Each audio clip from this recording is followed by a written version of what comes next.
Более 120 человек из Коми, Самарской области и Санкт-Петербурга принимают участие в военно-полевом слете «Северный рубеж» в памяти первого героя нашей республики Анатолия Хлобыстова.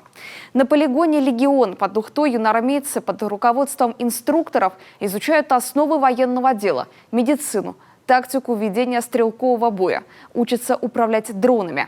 Подробности у Романа Кирпа. Палатки казармы, полевая кухня, полоса препятствий, огневые рубежи, копии автоматов и даже дроны. Все готово, чтобы испытать и обучить основам военного ремесла более сотни ребят. Школьники, кадеты и юнормейцы из разных уголков нашей республики, Петербурга и Самарской области приехали в Ухту на военно-полевой слет. Здесь они следуют примеру нашего земляка Анатолия Хлобыстова. 8 лет назад он сам в такой же форме командовал на первом полевом выходе Федерации военно-тактических игр. Мы начинали совместно вместе с ним и инструкторами, которые сегодня здесь находятся. Это было вот первое пробное у нас выход полевой. Он удался, но говорю, он был чуть поменьше, 3 дня мы стояли. И, конечно же, материальная база была меньше. И Анатолий на тот момент выходил уже как командир бойцов, но еще ему было там 16 лет.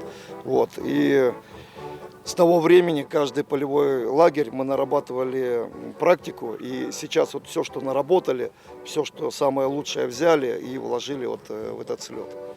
Военно-полевой слет «Северный рубеж» длится 9 дней. Юные бойцы, как и в армии, отправляются в караул. В любое время дня и ночи поднимаются по тревоге, чтобы отразить нападение условного неприятеля. Под руководством инструкторов Федерации проходят курс начальной военной подготовки. Изучают тактику ведения стрелкового боя, стойки, смену позиций с оружием, сборку и разборку автомата, постигают азы армейской службы. К стрельбе приступить. Пли! Пли! Пли! Пли! Юные участники «Северного рубежа» учатся управлять дронами, проходят туристическую и военизированную полосы препятствий, изучают тактическую медицину, получают навыки выживания в дикой природе. Инструкторы Федерации военно-тактических игр имени Героя Республики Коми Анатолия Хлобыстова стремятся дать ребятам и нечто большее, то, что некогда в своих воспитанников вложил сам Анатолий. Работа команды и дисциплина. Главное, чтобы друг друга все слышали и все понимали. Бойцов, если честно, я учу мужеству, отваге и военному ремеслу, так как для ребят это основная составляющая в дисциплине и не только.